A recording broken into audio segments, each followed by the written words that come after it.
one of the things I don't have is fear of authority.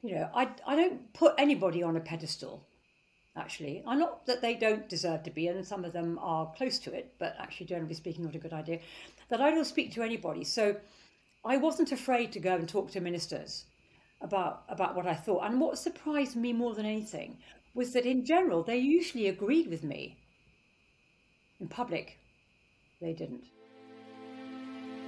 Hi, I'm Naomi Murphy, and this is the Locked Up Living podcast, where we talk with a wide range of people about harsh aspects of institutional life.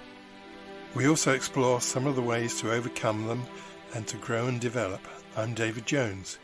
So join us every Wednesday morning, 6 o'clock UK time, for a fresh podcast. Today we're saying hello to Roma Hooper. Roma describes herself as a social entrepreneur and experienced chair who's committed to social change and supporting the charitable sector. She's chairperson at Clinks and the Prison Radio Association. Roma, you've done very many things. You're also involved, mainly as chair, in a vast range of organisations, which I won't read out as we won't have time for a conversation.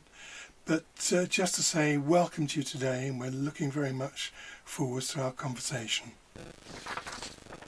Thank you, David, and thank you very much for inviting me. It's a pleasure to be here. Yeah, it's so good to have you on, Roma. And just looking at your CV, you've got such an impressive range of activities that you've been involved in throughout your career. I wondered if you could tell us something about how you came to be interested in criminal justice, and to some degree, I think it'd be fair to describe you as a criminal justice influencer, actually, in terms of the range of activities you've done. How did you end up with a career path like this? It was purely by accident. I used to work for a children's charity called Contact to Family, which is called Contact now. It's working with disabled kids. And I used to be their sort of main fundraiser there for quite a long time. And then I had my children and decided that I needed to have a break away from that. So I stopped and decided to do a degree in my early 40s. We had moved house to Twickenham, and my next door neighbour, who is Mark Robinson, came over to me one day. She said, "Roma, I need your help. There's been this horrendous article in the local paper about Feltham Young Offenders. There have been 5 suicides by young children during the course of 12 months. And this was about 1992, so, 30 years ago. And it was just a closed shop. And the plea was from the governor saying, "Can you please help? We need help," basically. And Mark's idea was that what they needed was a radio station. There was no television then, very few people could read and write, the same old things actually that prisoners face today. And he said, "Would you help me raise the money?" Having just decided that I never wanted to fundraise again, I said to him, "All right, I'll come with you and we'll talk to one of the governors." And we went to Feltham. He introduced me to a governor called Steve Guy Gibbons.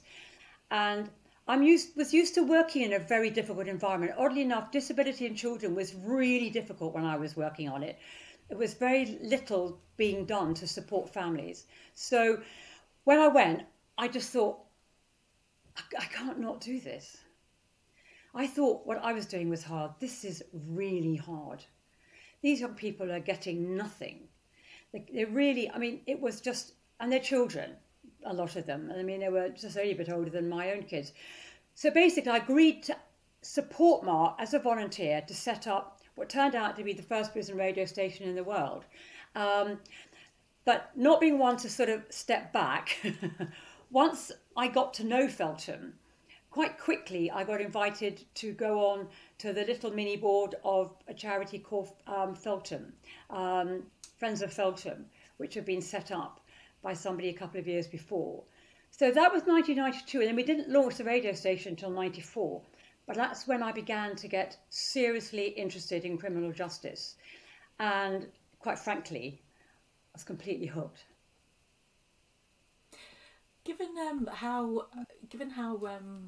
fearful of technology the prison service is, I wondered how you managed to overcome all the challenges that you must have encountered to get a radio station starting. I think to do something I was reflecting with a friend this morning that that new things in prisons are slow to take up change and often hide behind security, but then once something's happened and it works well, then they all want it. And I suppose I'm really curious about how you managed to sell them the idea that they wanted a prison radio in the first place. I think the governor, a guy called Joe Whitty, who sadly subsequently died, he was very much in favour of this idea of prison radio because there was so little communication available to the young people in their cells, and they were being locked up 23 hours a day, not so different than they are now, which is a real tragedy. So he was very enthusiastic. He also got on board a couple of officers, a guy called Bob Clements, who came on board, who said he will help you. And honestly, it was like beg, borrowing and stealing. They weren't going to pay for anything, but what they were going to do was give us the space to put it in. And so that was sort of the beginning. And I don't think that anybody in the prison really knew what was going on. We just sort of cracked on with it, and we got to know people within the radio sort of industry. And the only way that we could actually communicate with the young people was through this conductive loop system. So honestly, you wouldn't believe we had to put wires across all the ceilings going into their cells. And we built a relationship with Sony, who gave us these little mini transistor radios. So that one, that we could give them away for nothing. Two, we got them so cheap that they could sell them for a £5 through their canteen. And it meant that we could actually then proceed to communicate with them, but we could only do it during the course of the day. We couldn't run it all night. But it was the beginning of using a system. It was called 999 FM, which was really suitable, actually, I thought. 99 AM, I apologise. But it was the conductive loop system. It changed dramatically over the years, but that's how it started. And it was very much music orientated. It was quite sort of relaxed. But one of the things which became very evident as we began to grow, and when we were getting a lot of interest from other prisons about what we were doing, was that our mental health department at Feltham, realised that using radio was really, really helpful to the young people who were hearing noises in their head. So we developed a really good relationship with the team. And whenever they got somebody in who was clearly extremely distressed, we were able to give out radios to them. So there was no question of them having to buy one or anything else. We could just give them. But it did generate, once we launched in 1994 with the support of Classic FM, who did it with us, it just began to sort of creep out. So about 95, 96, we were getting other prisons interested. But of course, we were all still stuck with the technology that we were faced with in terms of conductive loop systems. But what was increasingly obvious that was the technology was beginning to change. And I began to see the satellite was going to be something which could be a real game changer. But in the meantime, we had to be very careful running prison radio because it was developing. We were doing a lot less music stuff and doing a lot more educational, a lot more support. And we were able, I suppose it was about the late 90s, to employ somebody who'd been a volunteer on one of the reading programs to come in and be our tutor. All the time, all I was doing was raising money and persuading people to give us money for the equipment because we had a studio. The equipment was huge. And in the summer, it would be 100 degrees in there. It was so hot. And we were borrowing and stealing CDs, anything that we could use for nothing. It was extraordinary. People were very generous because it was so unusual. It did sort of capture people's imagination. So the 90s was really the growth and the birth of prison radio, seeing how it spread out, getting other prisons interested, and beginning to knock on the door of government to say, you know, we've got something here that you might really, really welcome. So going back to your first question, Naomi, it was just by pure chance that I got involved with prisons. And in the meantime, with my degree, I went on and did a master's in criminology at the London School of Economics, because by that time I was passionate about it. I wanted to write more about what was going on in prison. So I did both my dissertations on what was going on in prison. And, you know, I finished my degree doing that. So it became, and is still now, a lifelong passion. And I think more than anything, what inspired me more than anything were the young people I met. I met some amazing, and still do meet some amazing young people, full of potential who never get a chance. And quite honestly, we write them off, and we shouldn't write them off. We absolutely shouldn't write them off. And Lord David Ramsbottom was always very clear about that. You know, we mustn't underestimate the huge contribution that young people who've been in prison can make if we only do them proud and do what we should be doing to support them. So yes, that's how it all started, by chance. That's so powerful, isn't it? I mean, that's a theme that's come up regularly in our podcasts, actually, is guests talking about the power of somebody believing in you and what a difference that can make to your life chances. And even the podcast we're publishing tomorrow with Michael Hallett and Byron Johnson, they're talking about how faith in prisons has often been the first time that people have experienced unconditional positive regard. So it crops up regularly, that sense of how important it is to have belief. There was I mustn't forget to say one very interesting comment. I was in the radio station one day before I worked there, and I was chatting away to some of the lads in there, and we were talking about being, you know, what we did, and he asked me what I did, and I just, well, I come in and help you. He said, and are you paid? And I said, no, I'm not paid. I'm a volunteer. He said, do you mean you come in here to help us for nothing? And I suddenly realised they saw the real value in being a volunteer. And it's one of the things which I've held on to so tightly, because so often volunteers are branded as do-gooders. And it's shocking. We wouldn't be where we are now if there weren't people out there who do things for nothing. And it was the fact that the look of surprise on his face, that actually anyone was prepared to do it for nothing because they believed in them. Yeah, very powerful, isn't it? I wondered whether being a volunteer makes it easier or more difficult to push for change in a prison environment. I mean, as a civilian staff member working for the NHS, you often get messages about how you're not quite part of things and get treated with suspicion. I'm just wondering what that was like for volunteers.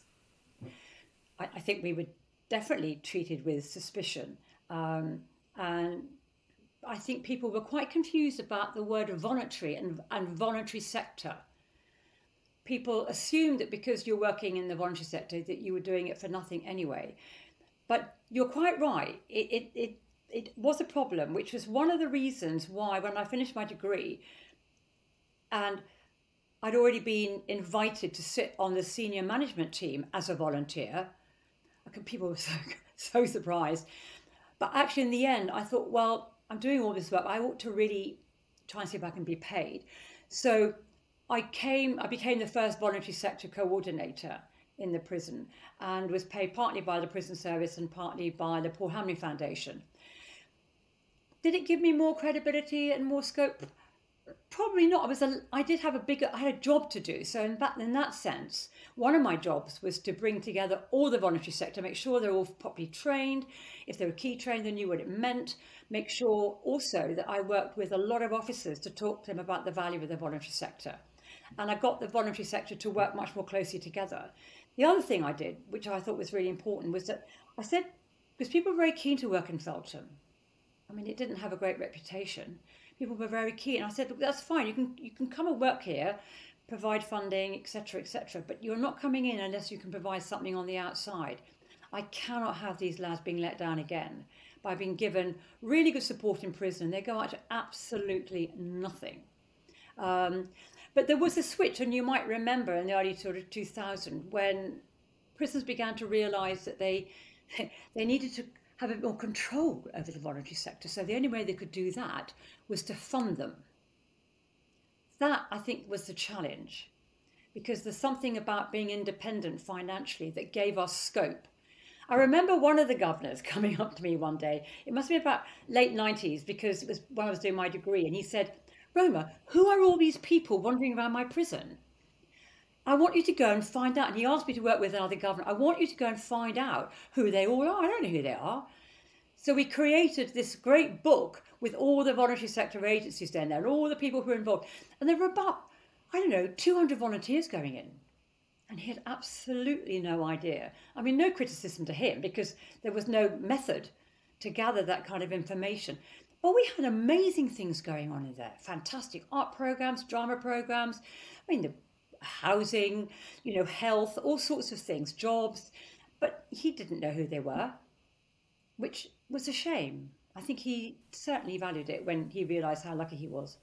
And you mentioned earlier in a bit of a throwaway comment about the prison service not wanting to pay for anything, and I suppose part of the problem for the prison service is so badly resourced compared to other sections of society, and that kind of like reluctance to invest more. Do you think the public appreciates what the cost of I don't mean financial cost, but what the cost is in terms of not resourcing prisons is to society? I've had some really interesting conversations with people about that, and in general, the public have no idea how prisons are run. They have no idea what it's costing them. They've got no idea about the voluntary sector agencies that are working in prisons. They all think, and I find this astonishing, they all think they come out with a job. Everyone thinks they come out with somewhere to live. And when you tell people, which isn't difficult because they do listen, if you tell people actually the reality, they're horrified because no one talks about the damage that occurs if you don't support people in prison, and that they're paying out of their taxes good money going after bad, because quite frankly, most of it just drains away. So one of the things that I have spent the last few years doing with a friend and colleague is looking at how we can reframe the criminal justice debate, because I honestly don't think it's the public's fault that they don't know. Because I think they feel that prison is going to rehabilitate and send people out to be better. And of course, with a very high level of reoffending, which has been the same pretty well all the time I've ever worked in prisons, clearly is not working. Whatever's going on in prisons is not working. Ever since Michael Howard said prison works, we've had to fight against that and say, look, prison works, but community works too. And it's better and cheaper to provide services for people before they come into prison. Work with them sooner. So I don't think the public don't mean to care. They just don't care because they don't have the information. My sense is that when you get a chance to talk to people in a way that reaches out to them, in a narrative that reaches out to them, they are surprisingly open. Some of the work I did with my campaign was with victims. And most of the time, people just don't want it to happen to somebody else. Actually, for a lot of them, they're angry with the police, not angry with the offender or the person who committed the crime. So, I think that there's a lot of misnomers going on. And I think it doesn't matter which government, but there's a real drive to push this punitive attitude towards many people who are in prisons, who are very unstable, very traumatized, very complex needs, and none of which is really explained. But if you explain to somebody on the street, they do get it. They do get it. We just give them more chance. But I could go on about that forever. No, I think that's our experience too. I just wanted to come back briefly to, you spoke about how valuable the radio was as a resource for young people who were hearing voices, but I wondered what other impact there was for the young people that got to listen to the prison radio. One of the areas where we found ourselves doing quite a lot of work with was that once the station was properly up and running and we had a manager and the prison were behind us, we were very often working with young people who were about to start life sentences because they were traumatized. And there was something about being in the radio station that presented a sort of cocoon. And because it was basically the whole thing, the whole place was characterized with respect and kindness and thoughtfulness. And we never had any problems with the young people we worked with. But I realised, as I was sort of early 2000s, when we were getting more cases coming in who were serving life sentences, how much that helped people. I mean, there was somebody who had attention deficit disorder. He was in such a state, and he would come in and the officers would say he calms down when he comes in. So it became a place of sanctuary for many people. And the other thing it did was, because the kids were so keen to read the news out at 1 o'clock, if they couldn't read, that was the problem. So next door we had the reading programme, and so we'd encourage the kids to go, and because I also taught adult literacy, to go in and learn to read, because actually they could see the point of it. But also, it was things like people who actually worked on the station, the young people there, they gained confidence, they learned how to speak up and to speak out. And you'll remember the lads, any young person in prison, they've always got their heads right down here and their hands somewhere you wouldn't want to mention. And that seems to be the case it is now. But they increased in confidence, became much more communicative. I had the privilege of taking 3 young people with the person who helped me set up the Prison Radio Association to the House of Lords. And we went and had tea at the House of Lords. They were amazing. They were engaged. None of them had ever drunk out of a cup and saucer. As for a tea cake, that was a complete misnomer. But we took them into the main chamber. They listened to some of the stuff that was going on. We introduced them to people in the tea room where we were having tea. And it was a real privilege to be with them. I mean, they weren't going to go on and be radio presenters on Radio 1. But, you know, some of them were going to be plumbers and decorators and everything else. But to see how their whole persona had been transformed by working on a radio station was phenomenal. Never, ever can give up on any of them. Yeah, great to hear that impact in terms of literacy as well, that people needed to be able to read. Thank you, that's a great story, Roma. Can I take you back a bit? You were talking about the early days of the radio in Feltham, which sounds amazing. It's just like going back a century, the early days of radio. And you mentioned a conductive loop system. Can you just explain what that is? Roughly. I'll try. It's basically, I mean, it is a wiring system that we had to run along across all the tops of all the units where the lads were, and it came down into the units, and it was managed by you've got me there because I'm not a technician, by a loop system. So it was entirely within the prison. So in other words, no one else could listen to it. None of the officers or anybody outside could listen to it. It could only be downloaded on this very, very unusual 999 AM. So we had to be unbelievably careful in case anyone listened in, because we knew that if we got anything wrong, we'd be out in our ear. But in about 1997, 96, 97, we were able to put up not a satellite, but a pole outside where you could actually stream it out within a 5-mile radius. So during Prisoners' Week, we would have a week when the conductive loop system would join in to this other system, and it would spread out to a 5-mile radius. So that was challenging, because of course the people who began to listen were all the young women on the outside.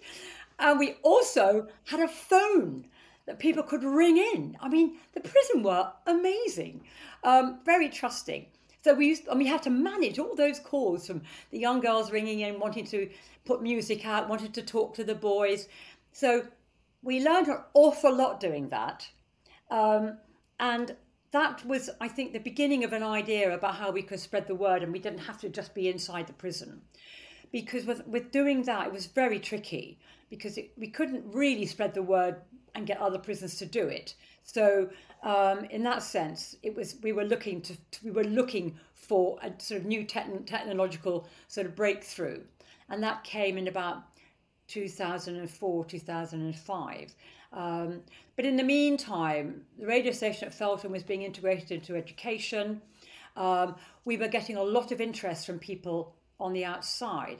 And what happened in one of those times when it was reaching out to the wider public was when I met somebody called Lord Andrew Phillips, who was the legal eagle for Radio 2. And he was or he still is, a Lib Dem peer. And he came out in about 2004, maybe a bit before then, 2003. And while I was working there as a voluntary sector coordinator, and I showed him around, he'd heard about it through a friend, had listened to it somewhere 5 miles away, and said to me, "You have got to bottle this. You have got to get this out, and I'm going to help you." So he did two things.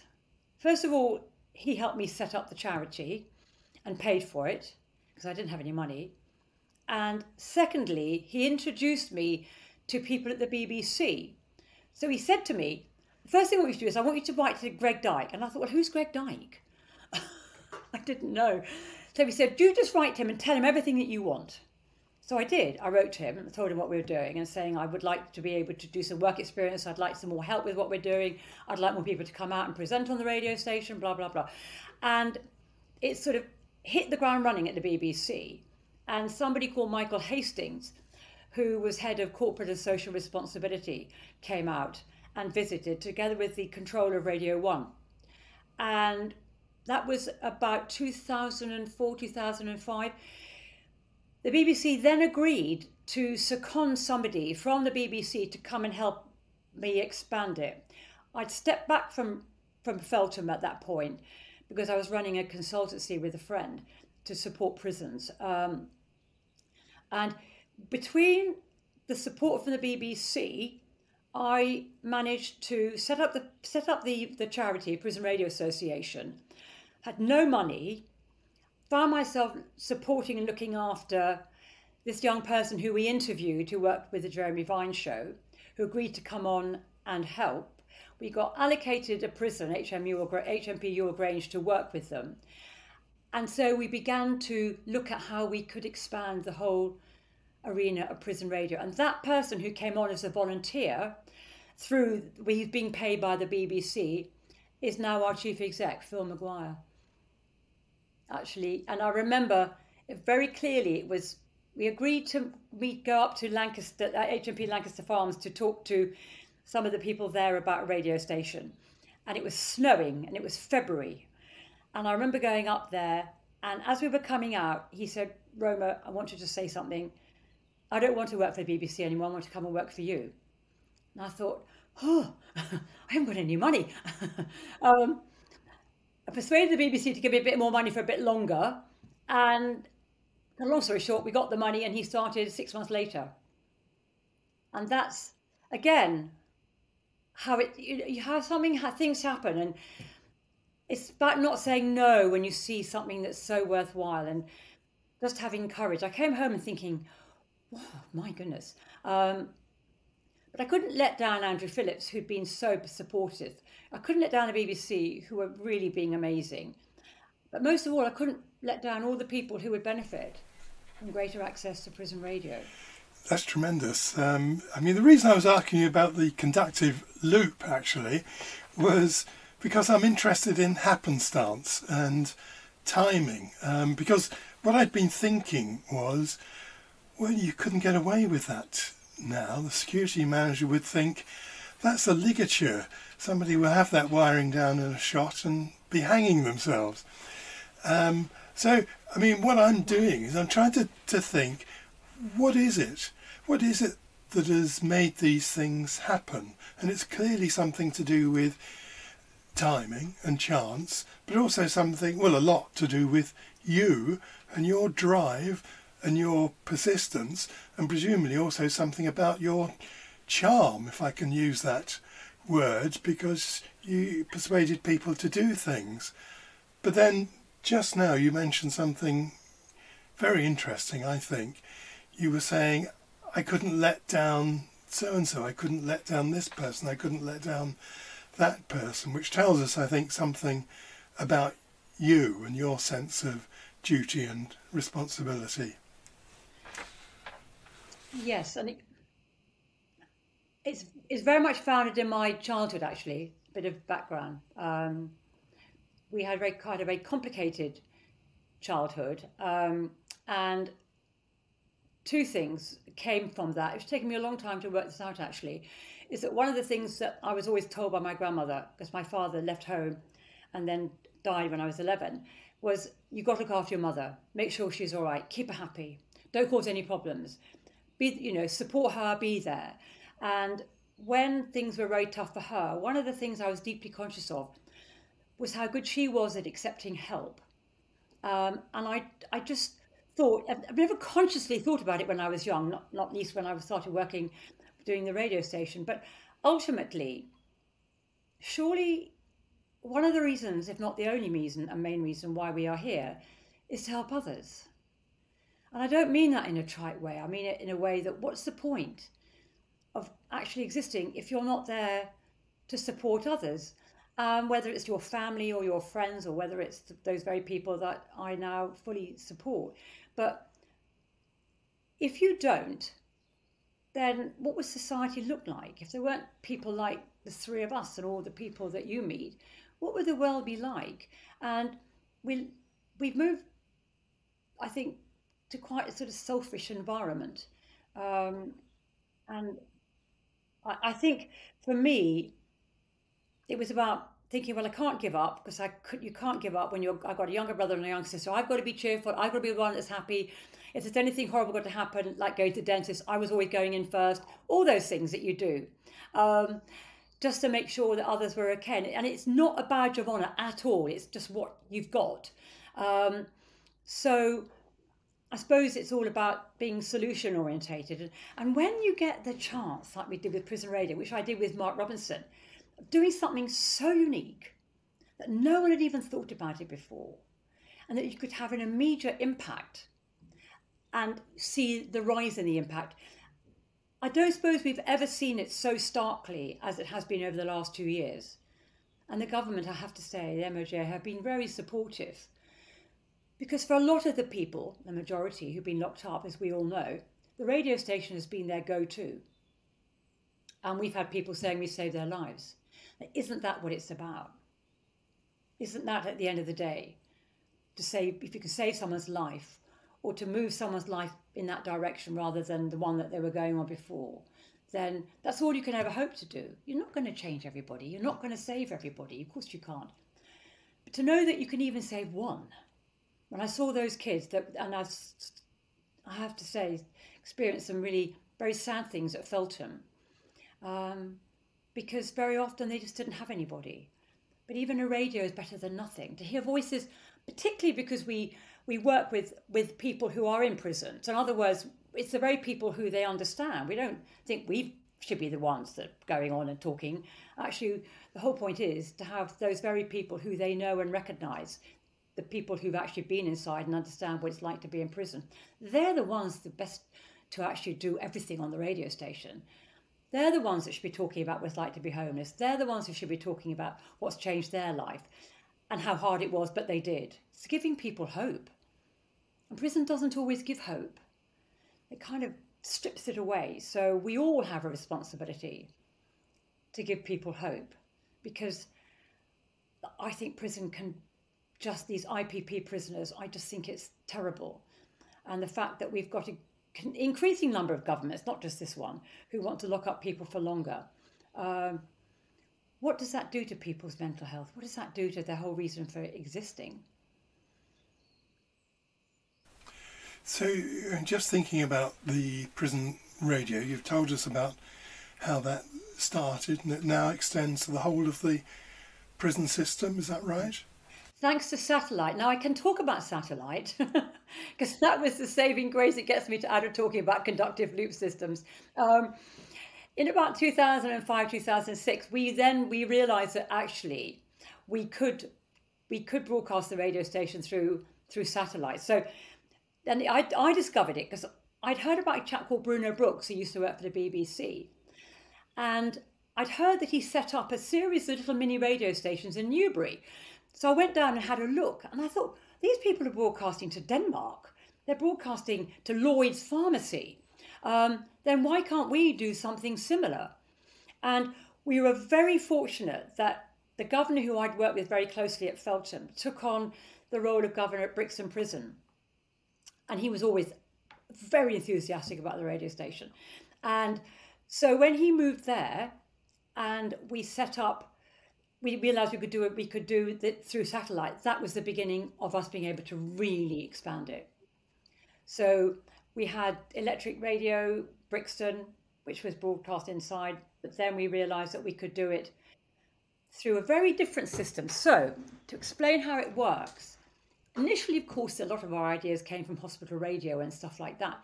But what happened was we realised that what we could do was stream the radio station through the television sets. Because, of course, when we started, people weren't getting TVs. But now, pretty well every prisoner has access to television. And that we could become the fifth channel. So if you stay in a hotel or somewhere and they put up something that tells you what's going on in the hotel or anywhere, we could actually broadcast through that. And that's exactly how we do it now. Go through the television set. So everyone can listen to it. The other thing to remember is we have to compete with all the other radio stations. So people can listen to Kiss FM. They can listen to other stuff. So we have to work even harder to make it relevant to the very people who are listening. And we have to make it relevant to 15-year-olds to 19-year-olds, to children, women, people with all sorts of other issues. So we have to work really hard to sort of find the right sort of trigger that will get people to listen. And that has not come on a plate. It's taken us, a lot of these things take a short time. It takes quite a long time. So what is the difference then? Why would someone listen to prison radio rather than Radio 1, Radio 4, whatever? Because we're giving them something that they really want. So we've done some amazing programmes. I can't show you because you can't see, but I've got awards in the background from the radio station around suicide and self-harm is critical. We've done a lot of work on and off over the years around that. To talk about homelessness, to talk about job creation, how to get jobs, talk about family. Family is really important. How to encourage people to reconnect with their family. We have one of our shows is enabling people to call in and to request music to be played for people in prison. That's incredibly popular. We got the Red Bull music stream that comes in as well. We have presenters coming in. We have people who are involved either with prisons or completely different. The guy who wrote Time on television, he came out, and try and make sure we invite people to come in that people actually want to listen. So what we've done is we've got a really good relationship with Inside Time, which is a magazine that goes to every prisoner in the country. And on the back of that, you will see our programme. So every prisoner will have a chance to see it. Also, we get the voluntary sector doing a lot of programmes to promote the work they're doing. And remember, we still have a very high level of illiteracy in prisons. So if they can't read it, at least they can hear about it.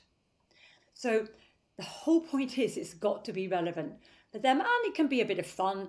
We've tried all sorts of things. So, and we're constantly surveying prisoners' views.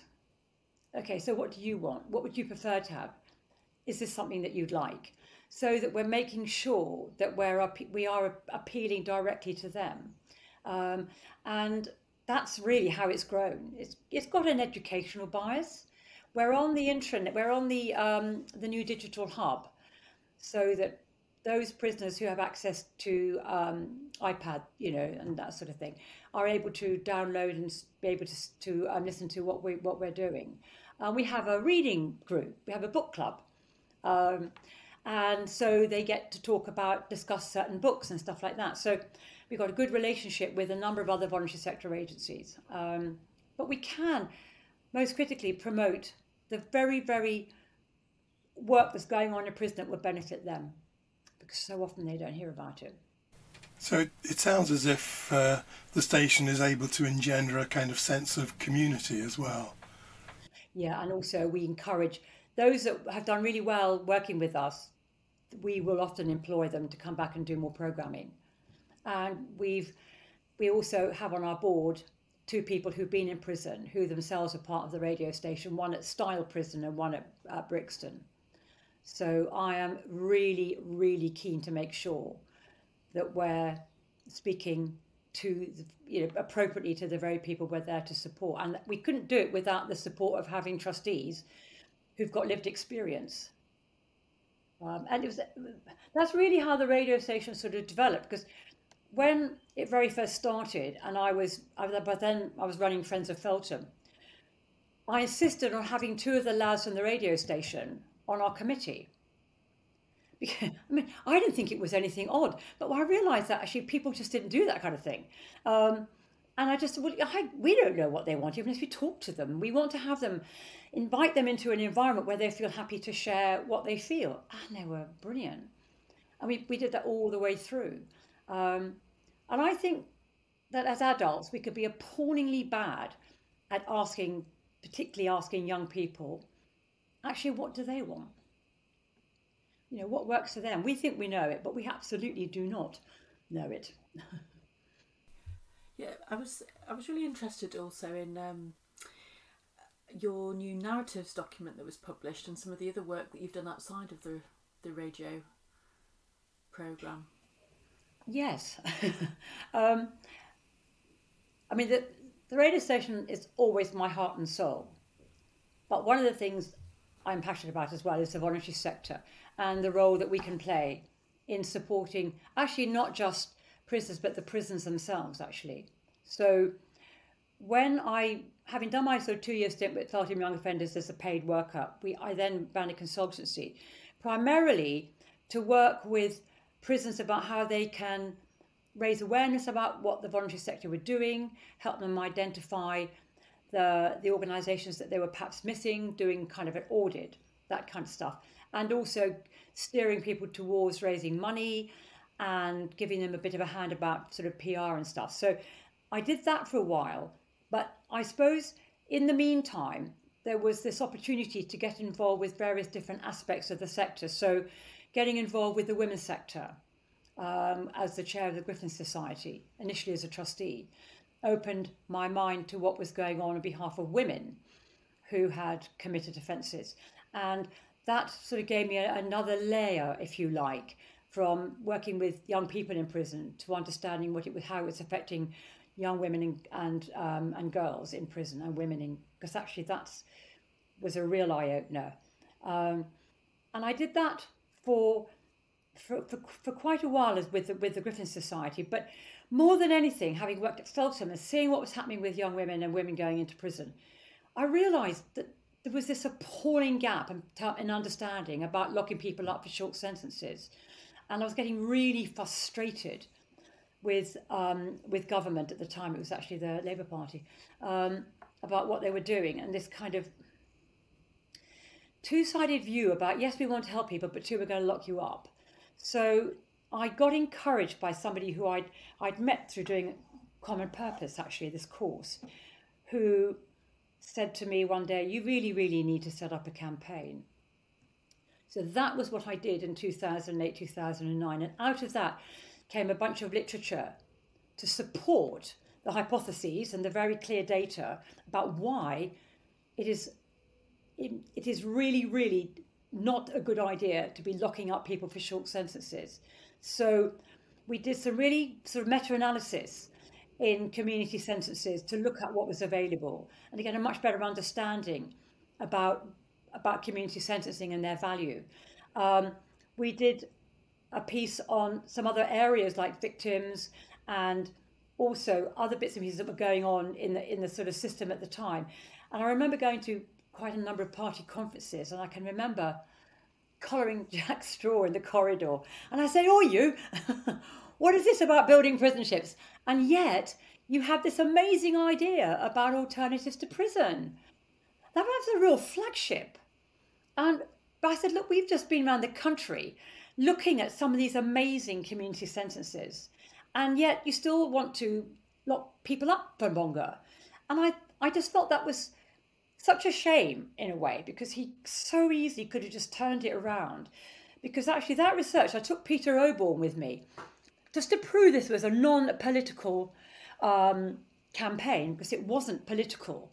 And Peter Oborne chaired it, and we went all around the country looking at various different community sentences, one dealing with mental health, one dealing with young people, one dealing with alcohol, drugs and alcohol, and also I think it was to do with women, and this really, really interesting alternative to custody in Manchester.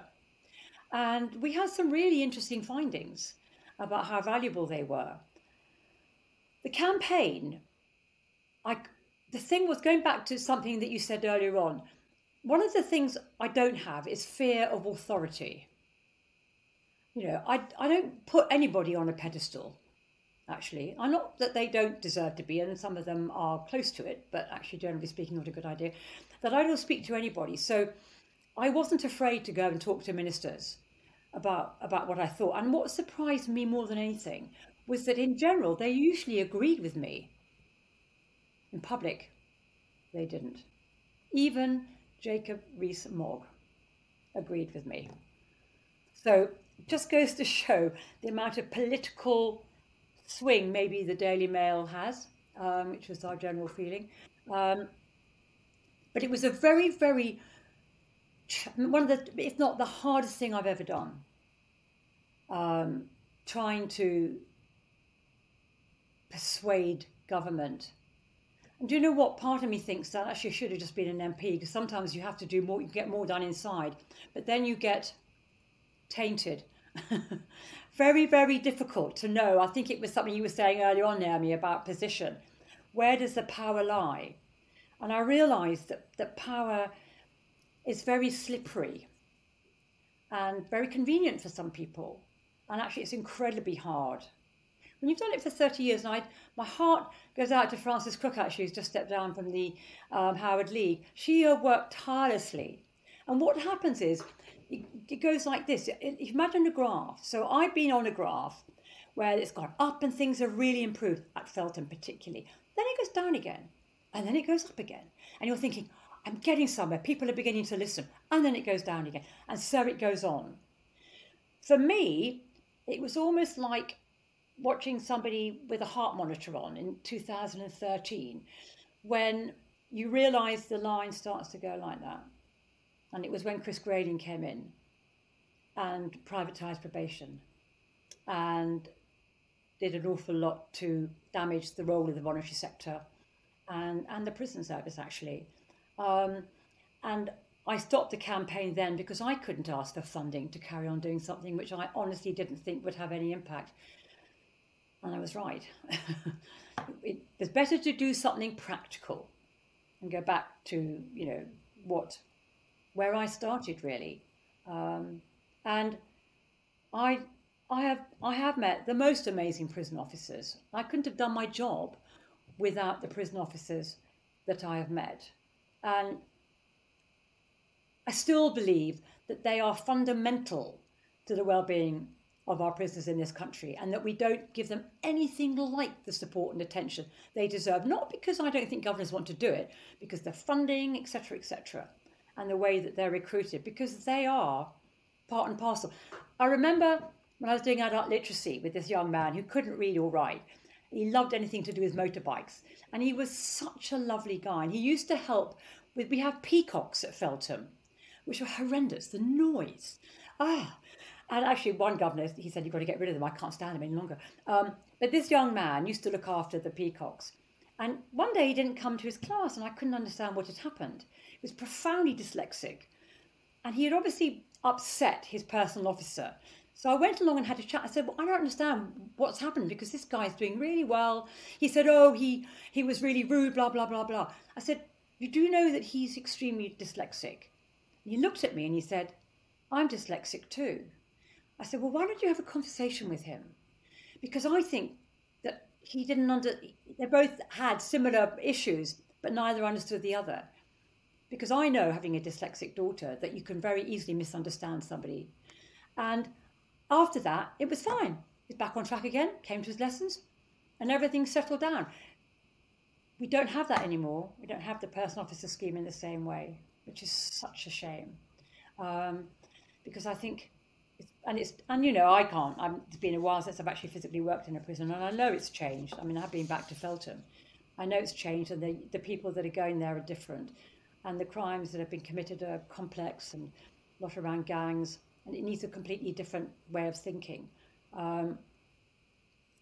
But, you know, there's such a shame, because I do think there's an awful lot to be said for good relationships. It's all about relationships, isn't it, at the end of the day? All about relationships. Yeah, I think we're with you there too, certainly. So you said something a bit earlier on, which really struck me. You said that you haven't, excuse me, you have no fear of authority.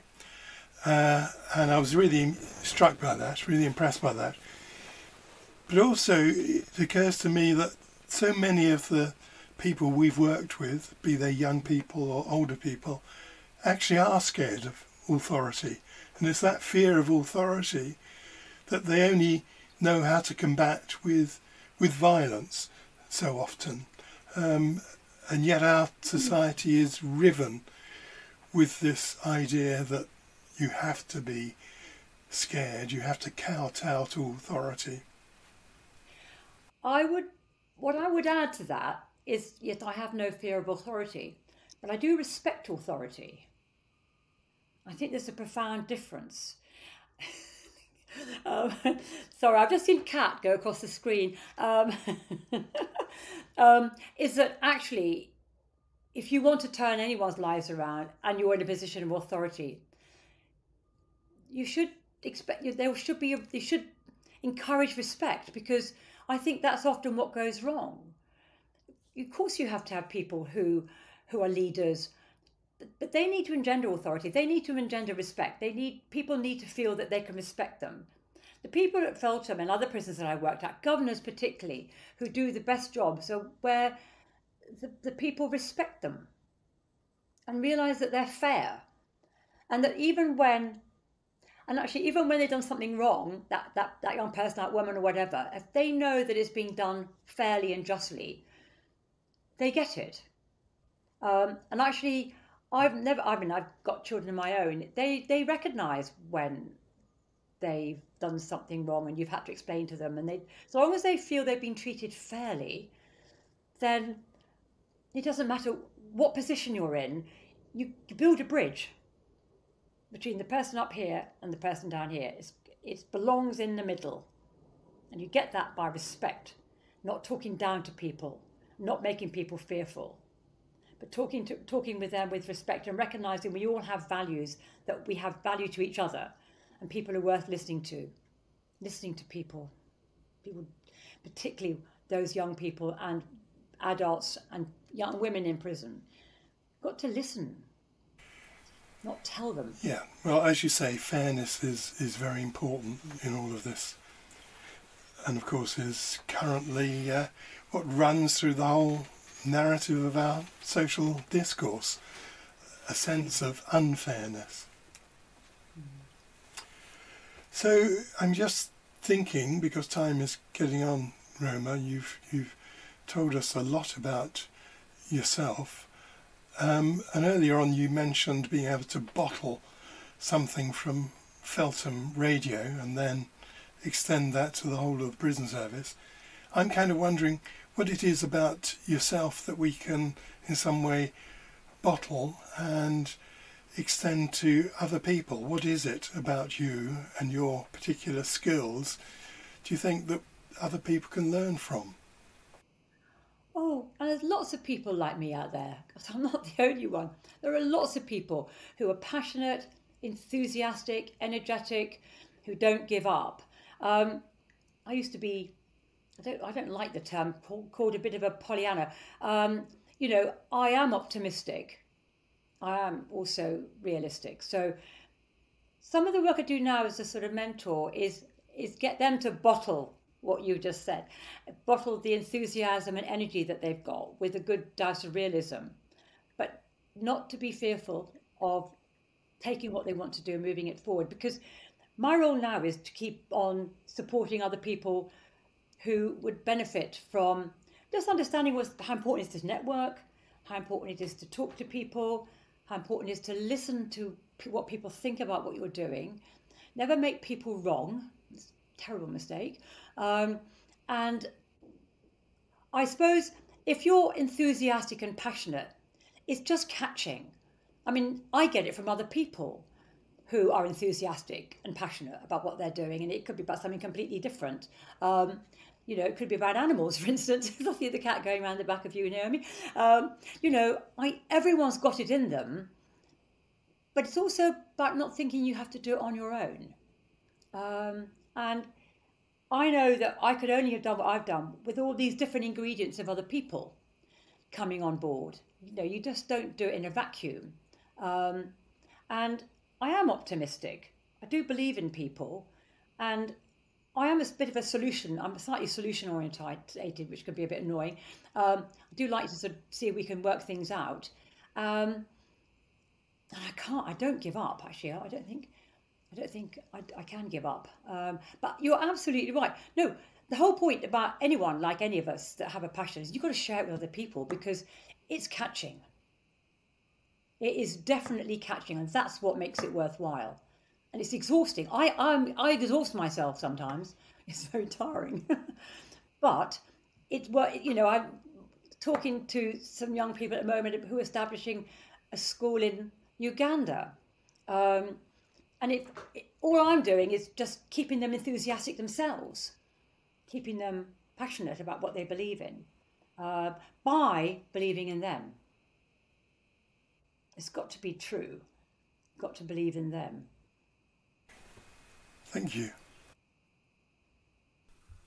So I think we're probably about our last question, Roma, which is, the work that you're doing brings you in contact with some of the elements of society that are really quite sad and quite painful, aren't they? Thinking about all those young people, for instance, in Feltham, and just wondering how you managed to keep yourself in that kind of like positive, fresh, emotionally strong way, the Pollyanna-like, as you've said. How do you keep yourself so upbeat? I think I'm very lucky to have a very strong family who keep me on the ground, don't let me get carried away, help me keep a sense of perspective. I got very good friends who have been on that journey with me, and I keep in touch with lots of people I've worked with, whether they're governors or officers or people who've been inside the teams I've worked with. You have to look after, more than anything, you realise this during COVID, you have to look after yourself, and sometimes it's hard. And so I have to get out, I have to walk, I have to breathe, I have to have space. So if ever I start to feel enclosed, which can happen, my immediate instinct is to want to get out and be in space. And once I do that, I can breathe. But I think more than anything, it's because you know that what you're doing is, even if it only has a little bit of impact, it's helping. But, I've got a cat and a dog. So, it's about having warmth and just other people around you, really, who perhaps are enthusiastic and share with what you do. And I think someone once said to me, who I knew very well for a long time, she said to me, just go ahead and do what you think is best, and then apologise afterwards. So holding on to that, because people will derail you. People will say, you can't do that. You can't do that. And actually, that's not true. You can. It's going back to what you were saying, David, how do you spread it? Well, you just encourage people to keep on doing it. I have had some wake-up calls, like my youngest, when I used to bring her into Feltham when she was about 8. And I can remember bringing a birthday cake in for one of the guys I was teaching. Actually, it was the one who had the dyslexic problem. I took him in a birthday cake. And she said to me a few years later, Mum, she said, I reckon you love those young offenders more than you love me. That's not true, but that's my what I'm here to, what I'm for. And actually, they're all been huge supporters and great advocates of what I do. And other than one other thing, no one's allowed to say to me either, is when you're going to retire. That is not a word in my narrative at all. So I suppose my absolute plea to all of you that are out there thinking of starting up something, give it a go. You've got nothing to lose. The only people who will lose out are the very people that you want to help. Talk to other people, share it. Don't feel you're on your own. Take a chance. Everything's a gamble. But if you don't succeed, just try again, basically. And yes, have a life outside, because actually otherwise it can be very overwhelming. Fantastic words of wisdom, Roma. Thank you. Thanks very much indeed, Roma. Real pleasure to meet you. Well, thank you very much for allowing me to rabbit on about myself, but thank you very much. No, that was terrific. Thank you. And I'm sorry about the cat. I've tried twice to already put it out prior to this conversation. So. Oh, it's lovely. I've seen dogs, cats, everything, children. This whole world has changed. Yes, yeah, absolutely.